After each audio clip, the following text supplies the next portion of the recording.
রাধে রাধে বন্ধুরা, আমি বিথিকা। আজ তোমাদের দেখাবো এমব্রয়ডারি ক্লাসে পূজা ম্যামের থেকে ডে 1-এ আমরা কি কি শিখেছি। ফার্স্ট স্টিচ আমাদের হলো রানিং স্টিচ, তারপর চেন স্টিচ, তারপর ডাবল চেন স্টিচ। এখানে আমি 2 থ্রেডস এবং 3 থ্রেডস দিয়ে ট্রাই করেছিলাম। 4 নম্বর হলো ট্রিপল চেন। এই ট্রিপল চেনটাও আমি কিন্তু 2 রকমভাবে ট্রাই করেছি, এটা অনেক লক্ষ্য করে ভালো করে দেখলে তাহলে বোঝা যাবে। তারপর হলো লেজি ডেজি।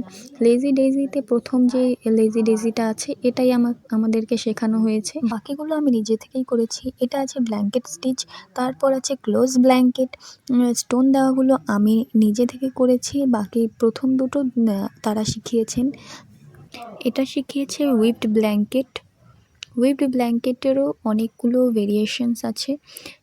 এটির নাম ইন্টারলেসড ব্ল্যাঙ্কেট। তারপর আছে হুইল ব্ল্যাঙ্কেট। হুইল ব্ল্যাঙ্কেটে রাউন্ডটা শেখানো হয়েছে। লাভ এবং স্কোয়ারটা সেটা আমি নিজে থেকে ট্রাই করেছিলাম। এটা হলো স্ক্যালর ব্ল্যাঙ্কেট, ওপর নিচে স্টিচ করে অন্যরকম একটা ভাইব দেওয়া হয়েছে। ব্যাক স্টিচ, এটা একটা খুবই পপুলার স্টিচ। তারপর উইথ রানিং স্টিচ। তারপর রয়েছে থ্রেডেড, এটা কেমন ঢেউয়ের মতন এফেক্ট দিচ্ছে না। ইন্টারলেসড স্টিচ, খুবই কষ্টকর একটা স্টিচ, এটা রাউন্ড রাউন্ড এফেক্ট দিতে হয়।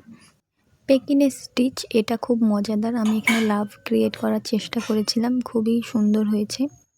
স্টিপ থ্রেডে আমি 3 রকমভাবে ট্রাই করেছি। প্রথমটা মিডিয়াম লুজ, তারপর টাইট টাইট, তারপর একটু লুজ করে। এটা হলো লেস এগিং, তো এটাও খুবই সুন্দর। আমি 3 রকমভাবে ট্রাই করেছি, মাঝখানে একটা লাভ করার চেষ্টা করেছিলাম, বাট এটা লাভ হবে না। তো আমার খুব সুন্দর লেগেছে প্রত্যেকটা স্টিচ।